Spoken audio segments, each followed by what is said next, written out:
Haleluya.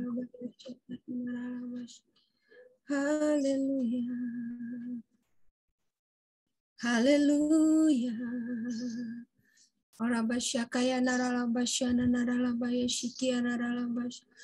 Terima kasih Tuhan, terima kasih Bapak, terima kasih Roh Kudus. Kami bersyukur Tuhan buat hari ini Tuhan Yesus. Kami ada, sebagaimana kami boleh berkumpul bersama-sama, beribadah, memuji, menyembah Tuhan, meninggikan, memuliakan nama-Mu. Terima kasih Tuhan Yesus buat hari ini. Terima kasih Roh Kudus. Saatnya Tuhan kami mau mendengarkan kebenaran firman-Mu. Roh Kudus, kami percaya Engkau sudah hadir di tengah-tengah kami. Biar Engkau bertahta di setiap hidup kami dan Engkau bekerja, berkarya dalam hidup kami. Pada siang hari ini Tuhan, ketika kami mendengarkan firman-Mu, Roh Kudus yang akan memeteraikan firman-Mu dalam setiap kami. Terima kasih Tuhan. Kami tolak setiap kuasa kegelapan roh jahat yang mau mengganggu kami, mengalihkan perhatian kami untuk kami mendengarkan firman Tuhan di dalam nama Yesus. Kami percaya Tuhan pada kuasa Tuhan yang menaungi kami, setiap kami di rumah kami masing-masing Tuhan, bahkan semua peralatan yang kami pakai, semuanya Tuhan dalam perlindungan-Mu. Terima kasih Tuhan Yesus, berbicara kepada kami melalui firman-Mu Tuhan pada siang hari ini. Urapi hamba-Mu, hamba hanya alat-Mu untuk menyampaikan apa yang Engkau mau bagi setiap kami pada siang hari ini. Terima kasih Tuhan, kami bersyukur dan kami menyambut firman-Mu dengan penuh sukacita. Di dalam nama Tuhan Yesus kami berdoa, haleluya, amin. Shalom Bapak Ibu, hari ini kita kembali bersama-sama ibadah online, tapi kita percaya tidak membatasi kuasa Tuhan atas setiap kita, amin. Dimanapun kita berada di rumah kita masing-masing, atau mungkin kita di jalan, atau kita sedang melakukan aktivitas apapun, kita percaya bahwa saat ini Roh Kudus ada bersama dengan kita, melawat setiap kita, untuk kita siang ini kita mau mendengarkan kebenaran firman Tuhan. Sesuai dengan tema yang diberikan kepada saya, yaitu berdoa dalam Roh Kudus. Berdoa dalam Roh Kudus ya, sesuai dengan tema yang diberikan ke saya. Oke, ini ayatnya yang diberikan ke saya, Efesus pasal 6 ayat 18. Nah, Bapak Ibu kalau berbicara mengenai doa, saya percaya bahwa setiap kita sudah mengerti, kita semua sudah tahu tentang doa. Mungkin kita melakukannya setiap hari dalam kehidupan kita. Kita berdoa terus, kita mungkin berpikir bahwa doa itu, bukan berpikir, tapi semua pendapat orang berkata bahwa doa itu adalah nafas kehidupan kita, doa itu adalah alat kita berkomunikasi dengan Tuhan, doa itu adalah suatu cara untuk kita mencurahkan segala isi hati kita, segala beban dan pergumulan kita kepada Tuhan. Tapi hari ini kita punya tema yang cukup tema yang luar biasa ya, berdoa dalam Roh Kudus. Nah, berdoa dalam Roh Kudus ini mungkin saya sempat waktu dikasih tema ini saya berdoa, Tuhan, berdoa dalam Roh Kudus ini seperti apa ya? Karena yang kita tahu setiap hari kan kita berdoa, tapi sekarang kita berdoa dalam Roh Kudus. Nah, saya percaya Tuhan punya rencana bagi setiap kita untuk kita lebih mengerti lagi berdoa dalam Roh Kudus itu seperti apa ya? Apakah selama ini kita sudah menjalaninya? Apakah selama ini kita sudah melakukannya? Atau mungkin kita belum begitu mengerti, memahami doa dalam Roh Kudus itu seperti apa ya? Nah, karena mungkin doa itu sesuatu yang setiap hari kita lakukan, menjadi sebuah kebiasaan kita. Kita berdoa bangun pagi, tidur malam kita berdoa, sebelum makan kita berdoa, mungkin sebelum beraktivitas, sebelum pergi kita berdoa. Tapi hari ini kita mau belajar berdoa dalam Roh Kudus itu seperti apa, supaya kita semua sama-sama mengerti dan kita semakin lagi meningkatkan doa-doa kita. Nah, kita mau baca dulu firman Tuhannya di dalam Efesus pasal 6 ayat 18. Efesus pasal 6 ayat 18 berkata begini. Kita baca sama-sama ya Bapak Ibu, ada di layar Bapak Ibu, kita boleh baca bersama-sama. 1, 2, 3. Dalam segala doa dan permohonan Berdoalah setiap waktu di dalam roh dan berjaga-jagalah di dalam doamu itu dengan permohonan yang tak putus-putusnya untuk segala orang kudus. Nah, temanya itu diambil dari berdoalah setiap waktu di dalam roh. Nah, kalau di Yudas pasal 1 ayat 20, Yudas ini cuma satu pasal ya Bapak Ibu. Nah, dalam Yudas 1 ayat 20 berkata begini, akan tetapi kamu, saudara-saudaraku yang kekasih, bangunlah dirimu sendiri di atas dasar imanmu yang paling suci, dan berdoalah dalam Roh Kudus. Jadi di Yudas ini, kalau di Efesus tadi berkata berdoalah setiap waktu di dalam roh. Tapi kalau di Yudas pasal 1 ayat 20, itu berdoalah dalam Roh Kudus. Berdoalah dalam Roh Kudus.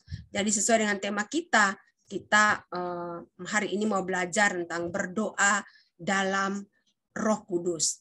Nah, waktu saya mempersiapkan ini, saya berdoa, Tuhan, ini apa ya tentang berdoa dalam Roh Kudus ini seperti apa? Karena kalau berdoa itu mungkin kita semua setiap hari sudah melakukannya, tapi ini lebih lagi belajar berdoa dalam Roh Kudus itu seperti apa Tuhan, supaya kami semakin mengerti apa sih artinya berdoa dalam Roh Kudus. Slide selanjutnya Pak Sensen. Oke, ini tadi ya definisi doa. Mungkin ada banyak hal lagi ya Bapak Ibu bisa tambahkan doa, definisi doa itu seperti apa. Tapi ini yang saya kutip aja yang umum-umum ya. Bahwa doa itu adalah nafas hidup orang percaya. Doa itu adalah alat komunikasi kita dengan Tuhan. Doa itu ketika kita mencurahkan isi hati kita di hadapan Tuhan. Itulah mungkin definisi doa secara umum. Tapi hari ini kita mau belajar secara khusus tentang doa dalam Roh Kudus. Silakan Pak Sensen selanjutnya.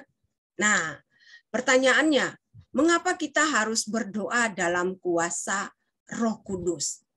Nah, berarti dengan berdoa dalam kuasa Roh Kudus pasti ada bedanya ya Bapak Ibu ya. Nah, contohnya begini. Beni itu punya om ya, setiap mereka mau dia ditugasin untuk berdoa, itu dia biasanya WA. Minta tolong doanya dicatat, kemudian dikirim. Jadi minta tolong Beni catat doanya. Doa pembukaan, kemudian doa penutup seperti apa. Nah, itu saya rasa sih berbeda ya. Doa yang mungkin seperti itu dengan doa dalam kuasa Roh Kudus ya.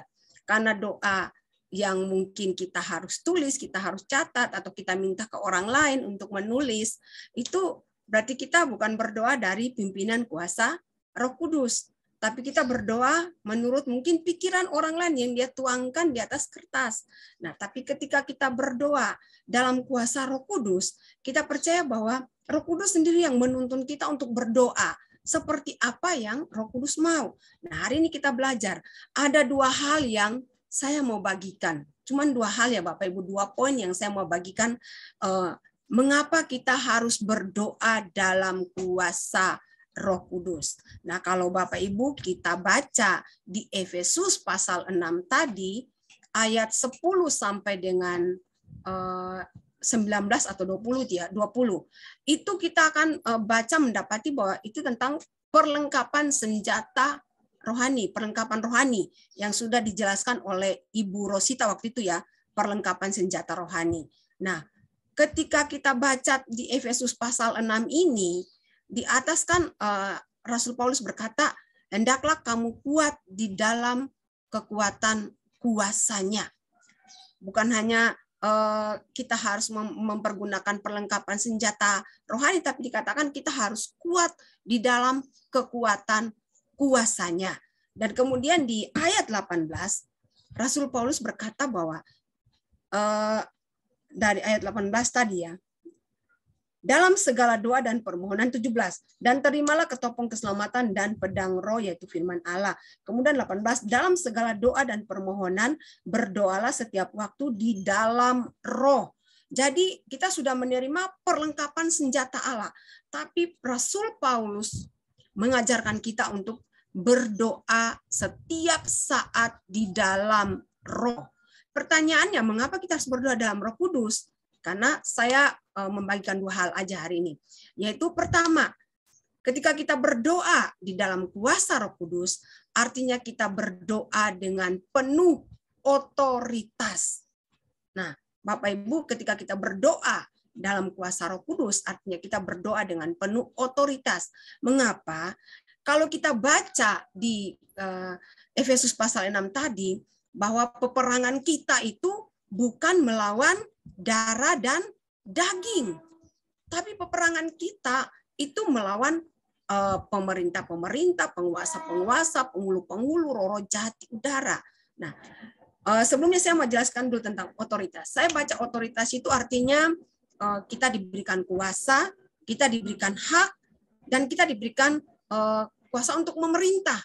Jadi dalam otoritas itu ada kuasa, ada hak, ada memerintah. Jadi Bapak Ibu, kita sudah belajar tentang Roh Kudus ya sepanjang beberapa bulan, 2 bulan ini, bahwa ketika Roh Kudus turun ke atas kita, maka kita menerima kuasa. Kita sudah diberikan kuasa, kita sudah diberikan otoritas oleh Tuhan melalui Roh Kudus yang turun atas setiap kita, yang tinggal dalam hidup kita. Nah, dengan kuasa dan otoritas itu kita pakai, kita pergunakan bukan hanya untuk di Kisah Para Rasul 1 ayat 8 itu, pergi menjadikan semua bangsa muridku. Tapi kuasa dan otoritas itu diberikan kepada kita juga untuk kita berdoa. Jadi bukan hanya sekedar berdoa, tapi berdoa yang penuh dengan kuasa.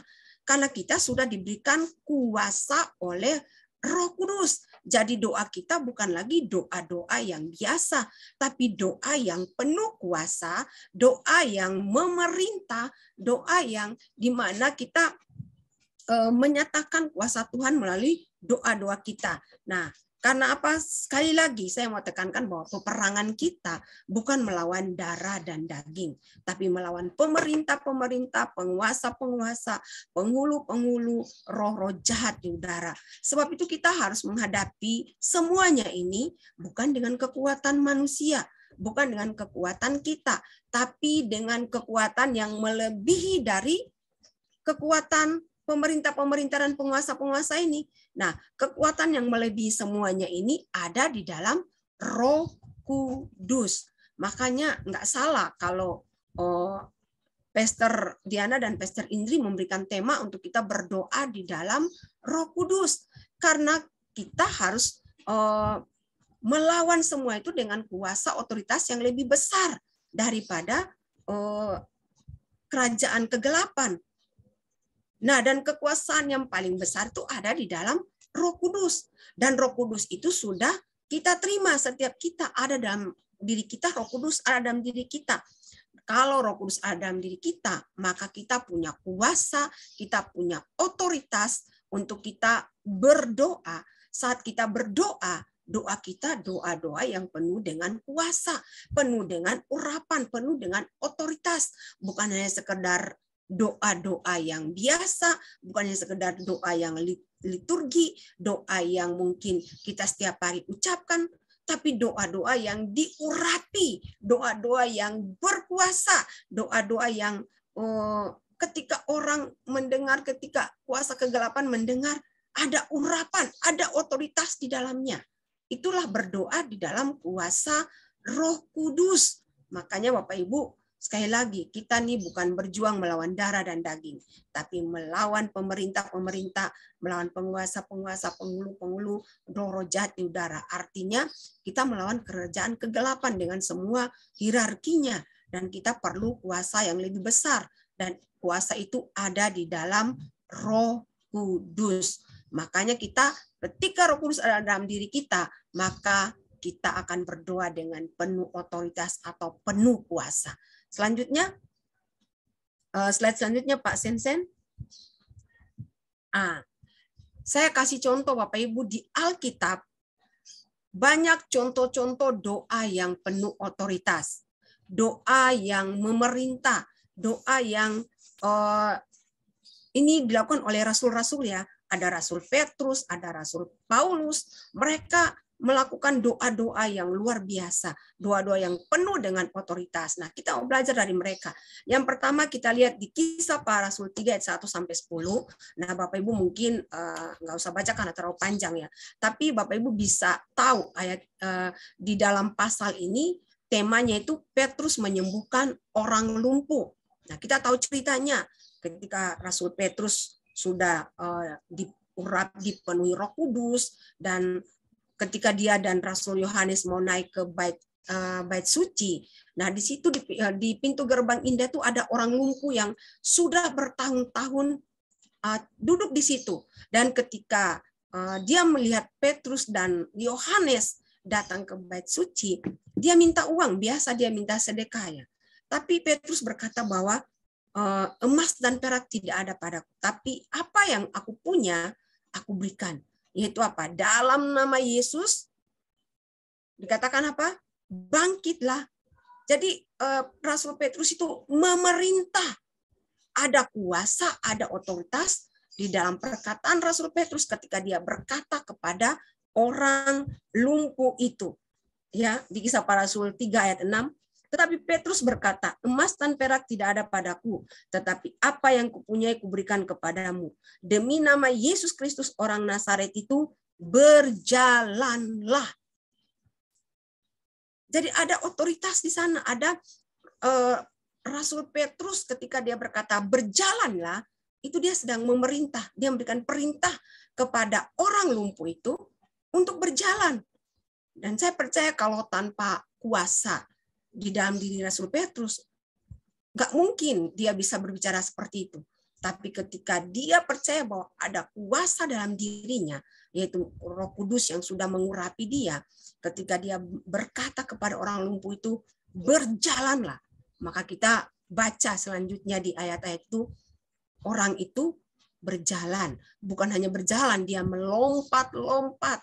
Dia berjalan ke sana kemari, dia bersukacita karena dia sembuh dari kelumpuhan yang sudah dia alami bertahun-tahun. Dan kalau kita lihat selanjutnya, setelah orang lumpuh itu sembuh, Rasul Petrus berkhotbah dan 3.000 orang bertobat.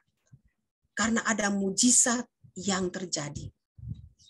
Ketika ada otoritas dalam diri Petrus, dan ketika dia memerintah orang itu untuk berjalan, maka orang itu berjalan. Nah, yang kedua kita melihat kisah lagi di Kisah Para Rasul lagi, contoh lagi apa yang dilakukan oleh Rasul Petrus ketika dia membangkitkan Tabita. Kisah Para Rasul 9 ayat 40. Kalau kita baca di sana Bapak Ibu, saya baca aja ayatnya ya. Kisah Para Rasul 9 ayat 40. Tetapi Petrus menyuruh mereka semua keluar. Lalu ia berlutut dan berdoa. Kemudian ia berpaling ke mayat itu dan berkata, Tabita, bangkitlah. Lalu Tabita membuka matanya dan ketika melihat Petrus, ia bangun lalu duduk. Nah, di sini kalau kita baca ayat ini, Petrus berkata, bangkitlah. Tabita, bangkitlah.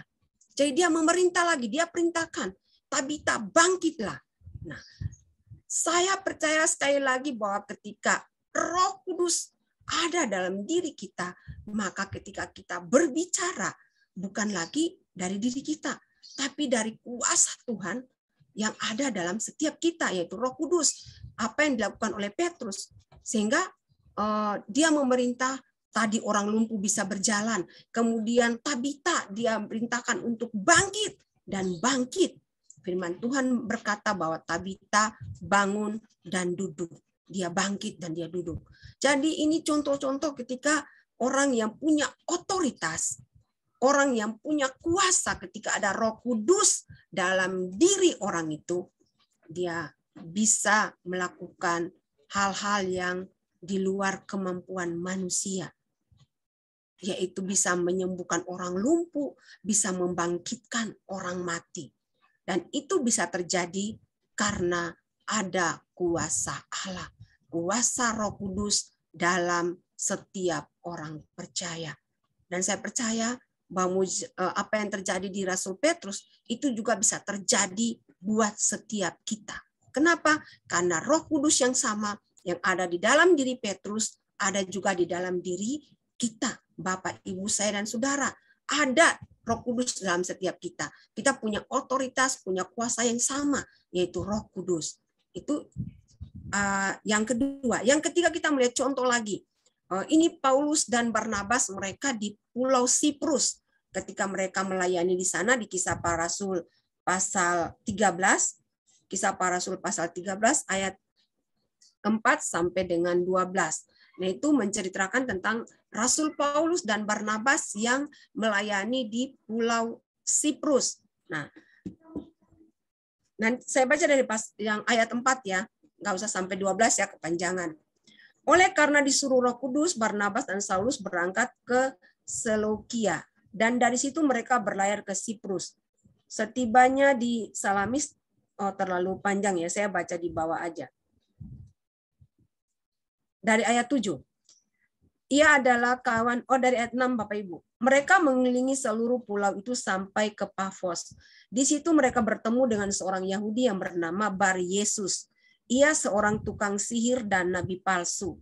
Ia adalah kawan gubernur pulau itu, Sergius Paulus, yang adalah orang cerdas. Gubernur itu memanggil Barnabas dan Saulus karena ia ingin mendengarkan firman Allah. Tetapi Elimas, demikianlah namanya dalam bahasa Yunani, tukang sihir itu menghalang-halangi mereka dan berusaha membelokkan gubernur itu dari imannya. Tetapi Saulus yang juga disebut Paulus yang penuh dengan Roh Kudus. Sekali lagi, Saulus yang penuh, yang disebut Paulus ya, yang penuh dengan Roh Kudus menatap dia. Dan Paulus berkata begini, dan berkata, "Hei anak iblis, engkau penuh dengan rupa-rupa tipu muslihat dan kejahatan. Engkau musuh segala kebenaran. Tidakkah engkau akan berhenti membelokkan jalan Tuhan yang lurus itu? Sekarang lihatlah tangan Tuhan datang menimpa engkau. Dan dengan menjadi buta beberapa hari lamanya, engkau tidak dapat melihat matahari. Dan seketika itu juga orang itu merasa diliputi kabut dan gelap. Dan sambil meraba-raba ia harus mencari orang untuk menuntun dia. Melihat apa yang telah terjadi itu, percayalah gubernur itu, ia takjub oleh ajaran Tuhan." Ini sesuatu yang luar biasa Bapak Ibu. Ketika Rasul Paulus dan Barnabas memberitakan firman kepada gubernur yang ada di pulau itu, tapi ada roh jahat yang mau menghalang-halangi, membelokkan jalan kebenaran melalui Bar Yesus ini atau Elimas. Dia berusaha untuk menghalang-halangi gubernur ini untuk percaya kepada firman. Tapi kita tahu, sekali lagi, Rasul Paulus yang penuh dengan Roh Kudus berkata, menghentikan semuanya itu. Ada otoritas sekali lagi di dalam diri Rasul Paulus. Sehingga dia berkata kepada orang itu, engkau akan buta. Dan firman Tuhan berkata orang itu buta. Sesuai dengan apa yang dikatakan oleh Rasul Paulus. Jadi Bapak Ibu, kita dalam hidup ini ada banyak hal yang mungkin kita akan hadapi seperti Paulus dan Barnabas. Ada banyak kuasa, mungkin roh jahat, kuasa kegelapan, orang-orang yang tidak senang dan tidak suka dan sebagainya, yang mau menghalangi kebenaran. Ingat, kita sudah diberikan kuasa, kita sudah diberikan otoritas melalui kuasa Roh Kudus dalam setiap kita. Mari kita pakai itu. Karena kuasa yang diberikan Tuhan kepada kita bukan untuk didiamkan. Roh Kudus ada dalam setiap kita itu bukan untuk didiamkan, tapi untuk kita pakai. Tapi mungkin selama ini kita nggak tahu itu, kita mungkin mungkin nggak tahu atau kurang mengerti atau apa sehingga kita nggak mempergunakan. Padahal dalam diri setiap kita ada kuasa, ada otoritas yang sudah Tuhan berikan kepada setiap kita melalui apa? Roh Kudus yang ada di dalam diri kita. Kalau Rasul Petrus, Rasul Paulus, mereka bisa menggunakan otoritas itu, maka kita pun harusnya bisa. Karena Roh Kudus yang ada dalam diri mereka sama dengan Roh Kudus yang ada dalam diri kita. Roh yang sama yang kita miliki. Sebab itu kita punya. Bukan kita pakai untuk gagah-gagahan kita ya Bapak Ibu. Bukan kita pakai untuk menyombongkan diri kita, tidak. Tuhan berikan kita kuasa itu, kita pergunakan untuk memuliakan namanya, untuk menyatakan kuasanya, untuk semua orang tahu bahwa ya, kita punya Tuhan yang berkuasa. Itu contoh yang ketiga. Yang keempat, sama, ini Paulus di Filipi. Kisah Para Rasul 16 ayat 16 sampai dengan 18. Ini salah satu contoh otoritas yang oleh Rasul Paulus ya. Dia berkata dengan kuasa otoritas yang dia miliki dia pakai. Nah, kita coba baca. Di Kisah Para Rasul 16 ayat 16 berkata begini. Pada suatu kali ketika kami pergi ke tempat sembahyang itu, kami bertemu dengan seorang hamba perempuan yang mempunyai roh tenung. Dengan tenungan-tenungannya, tuan-tuannya memperoleh penghasilan besar. Ia mengikuti Paulus dari belakang. Paulus dan kami dari belakang sambil berseru, katanya, orang-orang ini adalah hamba Allah yang maha tinggi. Mereka memberitakan kepadamu jalan kepada keselamatan. Hal itu dilakukannya beberapa hari lamanya. Tetapi ketika Paulus tidak tahan lagi akan gangguan itu, ia berpaling dan berkata kepada roh itu, demi nama Yesus Kristus, aku menyuruh engkau keluar dari perempuan ini. Seketika itu juga keluarlah roh itu. Apa yang kita baca di Kisah Para Rasul 16 ayat 16 sampai 18, bagaimana Rasul Paulus dengan kuasa, dengan otoritas yang ada dalam dirinya, dia pakai untuk mengusir roh jahat, roh tenung yang ada di diri perempuan yang mengikuti mereka, yang terus mengganggu mereka dari hari ke hari. Sampai Paulus nggak tahan, sehingga dia mengusir roh yang ada dalam diri itu. Sekali lagi, dengan kuasa, dengan otoritas, Rasul Paulus memerintahkan untuk roh itu keluar dari perempuan itu. Ini contoh-contoh doa yang penuh dengan otoritas. Doa yang penuh dengan kuasa. Sekali lagi, dalam otoritas itu kita bisa pakai untuk kita memerintah, untuk kita pakai dengan menyatakan kuasa Tuhan. Karena ada Roh Kudus dalam diri kita. Sehingga ketika kita menghadapi situasi seperti apa yang dihadapi oleh Rasul Paulus, kita jangan segan-segan, kita jangan takut, kita jangan ragu, kita jangan bimbang, kita jangan khawatir. Kita percaya bahwa kita punya kuasa yang Tuhan berikan. Dan kuasa itu adalah senjata Allah yang kita pakai untuk melawan roh-roh yang ada di sekeliling kita. Karena sekali lagi tadi di Efesus berkata bahwa peperangan kita bukan melawan darah dan daging, tapi kita melawan roh-roh yang ada di sekeliling kita. Pemerintah-pemerintah kegelapan, penguasa-penguasa kegelapan, penghulu-penghulu kerajaan angkasa, roh-roh jahat yang sedang bekerja hari-hari ini. Roh jahat apa aja? Roh tenung, roh sihir, roh perdukunan, dan sebagainya. Nah, kita punya kuasa, kita punya otoritas yang sudah Tuhan berikan kepada kita. Bukan hanya kepada pendeta ya, bukan hanya kepada gembala, bukan hanya kepada pengerja, tapi kepada semua orang yang percaya kepada Tuhan Yesus. Karena setiap orang yang percaya kepada Tuhan Yesus ada Roh Kudus dalam hidupnya. Dan ketika Roh Kudus sudah turun atas kita, di Kisah Para Rasul 1 ayat 8, kamu akan menerima kuasa kalau Roh Kudus turun ke atas kamu. Jadi setiap kita yang sudah menerima Roh Kudus, kita percaya bahwa ada kuasa dalam hidup kita. Ada kuasa dalam perkataan kita. Ada kuasa dalam doa-doa kita. Sebab itu kita harus berdoa dengan menggunakan otoritas yang sudah Tuhan berikan. Yaitu melalui apa? Kuasa yang ada dalam setiap saudara dan saya. Kita pakai. Kita pakai untuk apa? Untuk memuliakan nama Tuhan, untuk menyatakan kebesaran kuasa Tuhan, untuk menyatakan apa yang Tuhan mau, untuk melakukan kehendak-Nya.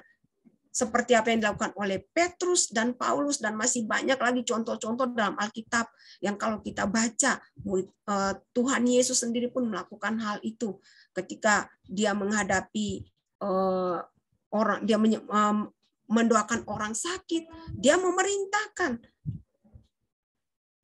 Dia membangkitkan orang mati, dia juga memerintahkan. Artinya dia menyuruh mereka dengan kuasa otoritas yang dia miliki. Jadi setiap kita pun anak-anak Tuhan, kita punya kuasa itu. Untuk apa? Melakukan apa yang Tuhan mau. Sekali lagi, kuasa itu kita pakai bukan untuk menyombongkan diri kita. Bukan untuk menunjukkan bahwa aku bisa, aku hebat. Bukan. Semua yang Tuhan berikan kita pakai untuk memuliakan nama Tuhan. Mulai hari ini Bapak Ibu, ketika di rumahmu ada roh jahat atau ada kuasa-kuasa lain atau ada apapun, jangan takut. Pakai kuasa yang ada dalam dirimu. Perintahkan roh jahat itu keluar dari rumahmu.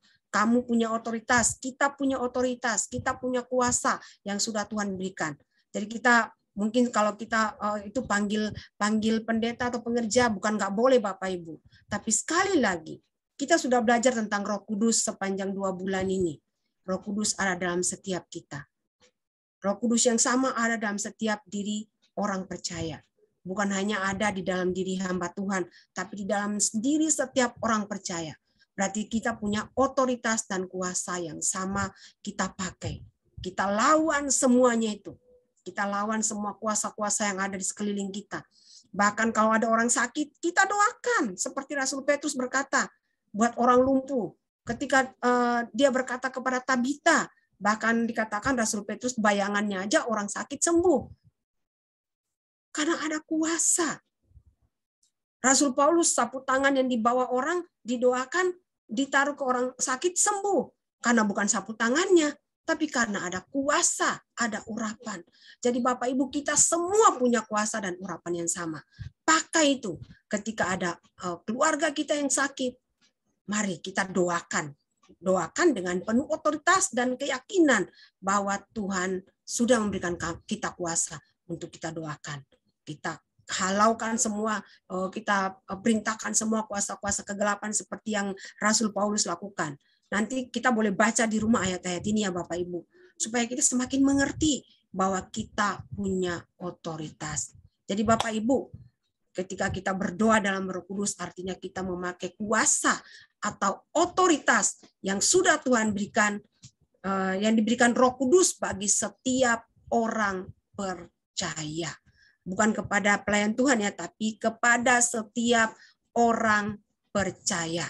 Kita semua sudah menerima otoritas dan kuasa yang sama melalui Roh Kudus. Itu yang pertama. Yang kedua, silakan Pak Sensen.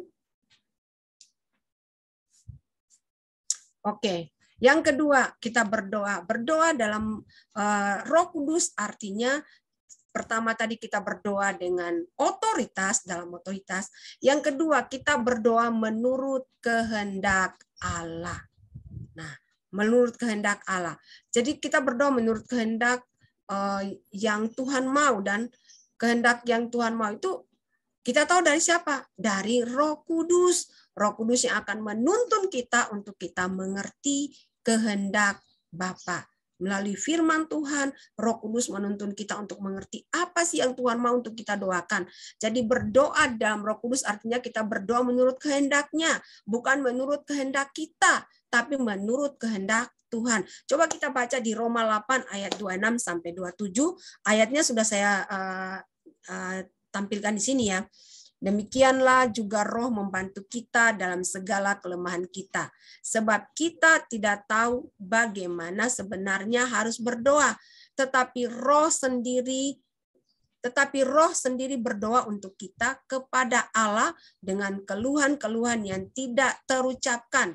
Dan Allah yang menyelidiki hati nurani mengetahui maksud Roh itu, yaitu bahwa Ia sesuai dengan kehendak Allah berdoa untuk orang-orang kudus. Jadi Bapak Ibu, Roh Kuduslah yang tahu apa yang ada di hati Allah. Dan Roh Kudus juga tahu apa yang ada di hati kita. Roh Kudus juga lah yang mengajar kita untuk berdoa. Roh Kuduslah yang membantu kita untuk kita berdoa. Karena Bapak Ibu kita ini sebenarnya semua mungkin pada awalnya kita berdoanya itu mungkin dulu mungkin sebelum kita bertobat sungguh-sungguh, mungkin kita berdoanya ya berdoa, sekedar berdoa. Karena memang kita berdoa ya sesuai dengan apa yang ada di pikiran kita, apa yang mungkin kita tiba-tiba muncul di pikiran kita, itu yang kita sampaikan. Tapi ketika kita sudah menerima Yesus, kita sudah dipenuhi Roh Kudus, kita sudah diurapi oleh Roh Kudus. Roh Kuduslah yang akan membantu kita untuk berdoa. Roh Kudus yang akan menolong kita untuk berdoa. Makanya mungkin tadi kita hanya berdoa 1 menit, kemudian bisa 2 menit, 5 menit, 10 menit, bahkan orang bisa berdoa sampai jam, sejam, dan lebih. Itu bukan karena kekuatan dia, tapi karena Roh Kudus yang menolong, Roh Kudus yang membantu, Roh Kudus yang mengajar kita untuk berdoa. Berdoa bukan menurut keinginan kita, tapi berdoa menurut keinginan Tuhan, menurut kehendak Tuhan, menurut apa yang Tuhan mau. Makanya di dalam firman Tuhan kan ada dikatakan ya, bahwa mungkin kita menginginkan sesuatu tapi kita mungkin tidak berdoa. Atau kita mungkin berdoa tapi kita salah berdoa.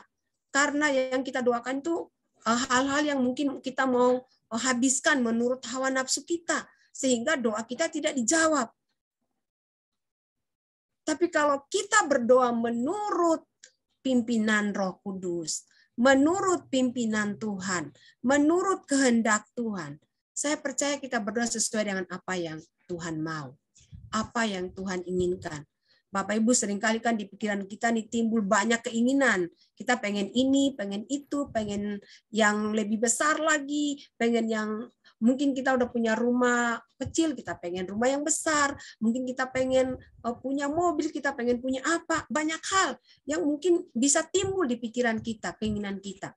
Nah, keinginan-keinginan kita itulah yang mungkin bisa membuat kita berdoa hanya untuk kebutuhan kita sendiri, keinginan kita sendiri.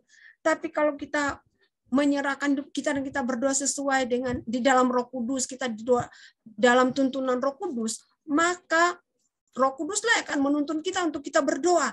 Apa yang harus kita doakan? Tiba-tiba aja Roh Kudus bisa mengingatkan kita untuk mendoakan seseorang, atau Roh Kudus bisa mengingatkan kita untuk mendoakan sebuah kota atau sebuah bangsa. Tiba-tiba itu bisa muncul dalam pikiran kita. Atau tiba-tiba Tuhan mengingatkan mungkin keluarga kita yang sudah lama kita mungkin tidak pernah berkomunikasi, tapi tiba-tiba bisa timbul di pikiran kita. Tuhan bisa ingatkan untuk kita doakan. Jadi kalau kita berdoa dalam Roh Kudus, artinya kita menurut kehendaknya. Apa yang dia mau untuk kita doakan hari itu. Kalau memang dia tidak mau untuk kita doakan kebutuhan kita pribadi, ya kita jangan doakan. Seringkali kan dalam pikiran, secara jujur dalam pikiran saya beberapa hari itu kadang-kadang seperti ini. Aduh, khawatir nih apa yang akan terjadi ke depannya. Tiba-tiba kan dalam pikiran itu suka muncul seperti itu, apalagi kalau kita dengar bahwa tahun depan itu adalah tahun yang gelap dan sebagainya. Tapi tiba-tiba Roh Kudus bisa ingatkan firman Tuhan. Hei, jangan kamu khawatir apa yang kamu makan, kamu minum, kamu pakai. Semua itu dicari oleh bangsa-bangsa yang tidak mengenal aku. Tapi Bapamu tahu apa yang kamu butuhkan, apa yang kamu perlukan. Tapi tugas kamu, carilah dahulu kerajaan Allah dan kebenarannya. Semuanya itu baru ditambahkan kepadamu. Oh iya ya Tuhan. Nah, Roh Kudus mengingatkan kita seperti itu. Jadi kita mulai berdoa lagi. Mengingatkan saya secara pribadi ya. Tuhan mengingatkan saya seperti itu. Jadi saya mulai berdoa lagi. Ya Tuhan, saya percaya Tuhan pasti menolong saya. Tuhan pasti mengingatkan saya. Tuhan pasti menyiapkan semua yang saya perlukan di hari-hari ke depan. Sebab itu kalau kita ada dalam Roh Kudus, kita percaya Roh Kudus yang akan menuntun kita. Roh Kudus yang akan menolong kita. Bahkan di Roma ini dikatakan Roh Kudus berdoa kepada kita, berdoa untuk kita kepada Allah dengan keluhan-keluhan yang tidak terucapkan. Jadi Roh Kudus itu yang berdoa kepada Allah untuk kita. Bapak Ibu, Roh Kudus berdoa juga supaya kita nih mungkin diberikan kekuatan kita menghadapi apapun. Kita mungkin nggak bisa mengucapkan, ada banyak keluhan-keluhan di hati kita. Roh Kudus tahu itu semuanya. Sehingga dia berdoa untuk kita.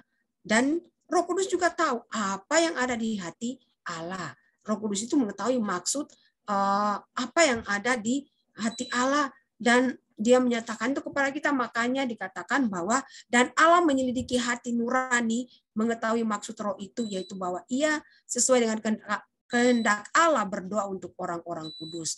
Jadi Bapak Ibu, kita bersyukur bahwa kita punya Roh Kudus yang luar biasa, bahwa dia juga bukan hanya menolong kita dalam kelemahan kita, tapi dia juga berdoa kepada Allah dengan keluhan-keluhan yang tidak terucapkan, dan dia juga yang Roh Kudus itu juga yang menyelidiki hati kita, sehingga apa yang ada di hati kita itu bisa semuanya Roh Kudus akan menyampaikan kepada Bapa melalui keluhan-keluhan itu. Jadi kita nggak perlu takut Bapak Ibu. Kita punya Roh Kudus yang menolong kita. Bukan hanya menghibur kita, tapi menolong kita dalam segala sesuatu. Sebab itu kita bersyukur banget kita belajar tentang Roh Kudus, sehingga kita semakin mengerti lagi. Nah, Bapak Ibu, kalau kita baca di Matius pasal 26, nggak usah dibaca ya Bapak Ibu, tapi pasti udah tahu jalan ceritanya ya. 36 sampai 46, Tuhan Yesus berdoa di Getsemani.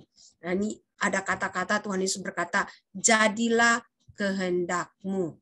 Jadilah kehendakmu. Artinya Tuhan Yesus memberi contoh kepada kita bahwa apapun yang kita inginkan, apapun yang kita doakan, tapi biar jadi sesuai dengan yang Tuhan kehendaki, bukan yang Tuhan yang kita mau.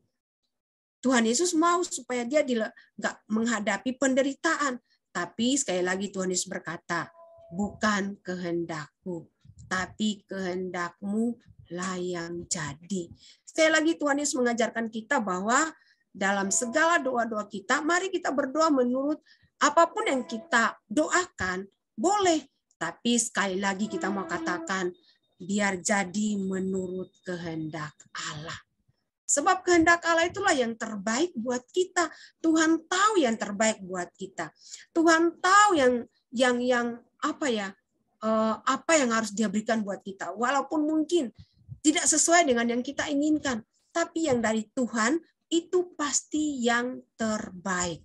Nah, Bapak Ibu, mungkin kita harus perlu banyak belajar, bukan hanya jemaat, tapi mungkin kita hamba-hamba Tuhan pun kita perlu banyak belajar untuk sesuai dengan apa yang Tuhan mau, Tuhan kehendaki. Ya, bahkan di doa Bapa kami pun ada ya, datanglah kerajaanmu, jadilah kehendakmu. Jadi sekali lagi, kalau kita berdoa dalam Roh Kudus, kita mau berkata, jadilah kehendakmu, bukan jadilah kehendakku. Apapun yang Tuhan mau, itu yang jadi buat kita. Sebab itu sekali lagi, ketika kita berdoa dalam Roh Kudus, kita akan berdoa bukan hanya dengan otoritas yang Tuhan berikan kepada kita, tapi kita juga berdoa menurut kehendak Allah. Supaya kita tahu apa yang Tuhan mau buat kita dan bukan apa yang kita mau. Sekali lagi, kita mau belajar mengerti kehendak Tuhan. Walaupun memang itu tidak mudah dan tidak gampang buat kita, tapi mari Bapak Ibu kita belajar untuk menurut kehendak Tuhan. Dan pasti Roh Kudus akan menuntun kita, menolong kita untuk kita mengerti apa yang Tuhan mau. Slide selanjutnya, Pak Sensen. Oke, berdoa sesuai dengan kehendak Allah. Kita berdoa menurut pimpinan Roh Kudus, ya. Apa yang Roh Kudus mau, apa yang Tuhan mau, bukan apa yang kita mau. Terus kita menanggalkan semua keinginan kita. Artinya mungkin kita boleh nyatakan keinginan kita ke Tuhan, tapi kalau Tuhan tidak sesuai dengan kehendak Tuhan, kita jangan memaksakan. Kita jangan kecewa kalau apa yang kita inginkan mungkin itu tidak terjadi, kita tidak terima, tapi kita percaya bahwa Tuhanlah yang paling tahu apa yang terbaik bagi saudara dan saya. Sebab itu Bapak Ibu, kalau kita berdoa sesuai dengan kehendak Allah, saya percaya kita semua pasti menjadi orang-orang yang bersyukur, orang-orang yang tidak gampang mudah kecewa dengan Tuhan, yang tidak gampang meninggalkan Tuhan, yang tidak gampang untuk berkata, kok begini, kok begitu ya Tuhan, kok saya udah setia tapi kok yang aku rindukan kok nggak terjadi, malah yang terjadi sebaliknya. Kalau itu kehendak Allah buat kita, maka Tuhan pasti menolong kita, memberikan kekuatan kepada kita untuk melewati apapun yang kita hadapi. Mungkin masalah, pergumulan yang tidak selesai-selesai, yang mungkin terus datang, silih berganti. Kita mengharapkan mungkin besok kita lepas dari masalah, minggu depan kita sudah nggak menghadapi masalah yang sama, tapi ternyata itu terjadi terus-menerus. Jangan kecewa Bapak Ibu. Kalau memang itu kehendak Tuhan buat kita, ayo kita berdoa, Tuhan berikan aku kekuatan untuk melewati semuanya. Kita percaya pasti Tuhan akan menolong kita sesuai dengan apa yang Dia mau, bukan apa yang kita inginkan. Kita ingin kita semua bisa bebas, ya Bapak Ibu ya. Kita ingin kita semua hidupnya nggak ada pergumulan. Kita semua ingin hidupnya enjoy saja gitu ya. Mungkin ada masalah cepat selesai atau apapun itulah. Tapi Bapak Ibu, kalau Tuhan menghendaki itu terjadi buat kita dan Tuhan menghendaki untuk kita menerima semuanya, ya kita belajar mengikuti kehendak Tuhan. Sekali lagi, ada Roh Kudus dalam diri kita. Ini akan memberikan kita kekuatan untuk melewati semuanya. Makanya kalau kita berkata, kita berdoa dalam kuasa Roh Kudus, berarti kita harus menuruti kehendaknya, menuruti keinginannya, menuruti kemauannya, menuruti pimpinannya. Apa yang Tuhan mau, biar kita lewati, kita jalani bersama-sama. Jadi mari Bapak Ibu, ketika kita berdoa dalam Roh Kudus, berarti kita berdoa sesuai dengan kehendak Allah bagi setiap kita. Karena kehendaknya itulah yang terbaik buat kita. Bukan yang terburuk, tapi yang terbaik buat kita. Karena Dia tahu setiap kita. Tidak ada yang kita nih tersembunyi di hadapan Tuhan. Tuhan tahu masa depan kita, Dia tahu hari ini, Dia tahu besok, Dia tahu sampai selama-lamanya hidup kita. Sebab itu kalau apapun yang kita alami hari ini, kita alami besok, kita alami minggu depan, bulan depan, apapun, kita tahu semua ada dalam kehendak dan rencana Tuhan. Tapi sekali lagi kita juga punya otoritas. Kita harus juga berdoa untuk memerintah semua kuasa kegelapan, roh jahat atau apapun yang mau mengganggu, menghalangi kita halau, kita usir, kita lawan ya, karena kita punya kuasa. Tapi sekali lagi kalau itu kehendak Tuhan, mari kita mau belajar tunduk sama Tuhan. Kita percaya ada kekuatan yang Tuhan berikan kepada kita untuk kita melewati semuanya. Biar melalui firman Tuhan pada siang hari ini, kita mau belajar bahwa ketika kita berkata kita mau berdoa dalam Roh Kudus, maka kita harus ingat bahwa kita sudah diberikan otoritas, kita sudah diberikan kuasa oleh Allah, sehingga kita pergunakan otoritas itu untuk kita berdoa. Dan kita juga harus berdoa. Kalau kita berkata kita berdoa dalam Roh Kudus, maka kita harus berdoa sesuai dengan kehendak Allah, kehendak Roh Kudus, kehendak Tuhan bagi setiap kita, bukan menurut kehendak kita. Amin. Mari kita berdoa. Bapa, kami bersyukur Tuhan buat hari ini Tuhan. Kami tahu Engkau sudah memberikan kami kuasa Roh Kudus dalam setiap kami. Dan biar kuasa otoritas itu kami pakai Tuhan. Untuk kami berdoa Tuhan. Kami tahu ada banyak kali sekeliling kami. Tapi kami tahu Tuhan, Engkau sudah memberikan otoritas itu kepada kami Tuhan. Biar kami pakai, kami pergunakan Tuhan, seperti Rasul Petrus, seperti Rasul Paulus. Mereka menggunakan otoritas kuasa itu Tuhan, untuk mereka melayani, memuliakan Engkau Tuhan, untuk menyatakan kuasa-Mu Tuhan. Kami percaya dalam setiap kami, diri orang percaya, kami sudah memiliki otoritas itu Tuhan. Biar hari ini kami diingatkan, kami dibangkitkan lagi untuk kami percaya bahwa Tuhan telah memberikan kami kuasa supaya kami pakai untuk memuliakan nama-Mu. Ketika ada orang sakit, kami doakan. Ketika ada roh jahat, Tuhan, ada kuasa kegelapan, kami lawan karena kami tahu kami punya kuasa yang sudah Tuhan berikan. Dan ajar kami Tuhan untuk memakai semuanya untuk mempermuliakan nama-Mu. Dan biarlah kami juga belajar untuk berdoa sesuai dengan kehendak-Mu Tuhan. Supaya Tuhan kami belajar Tuhan, bukan untuk keinginan kami, bukan kemauan kami, tapi kehendak Tuhanlah yang jadi atas kami. Dan biarlah kami berkata seperti Tuhan Yesus, apa yang Kau kehendaki itulah yang terjadi buat kami. Sebab Roh Kudus hari ini kami sudah menerima firman-Mu, meteraikan firman-Mu dalam setiap kami. Tolong kami untuk kami boleh melakukan firman-Mu, kami boleh bertindak sesuai dengan firman-Mu, meteraikan dalam setiap kami. Terima kasih Tuhan, hamba boleh berhenti untuk menyampaikan kebenaran-Mu, tapi Roh Kudus tidak akan pernah berhenti, akan mengajar kami terus dalam seluruh kehidupan kami. Terima kasih Tuhan, kami mengucap syukur buat firman-Mu hari ini, dan kami menerimanya dengan iman, dan kami mau melakukannya dalam seluruh kehidupan kami.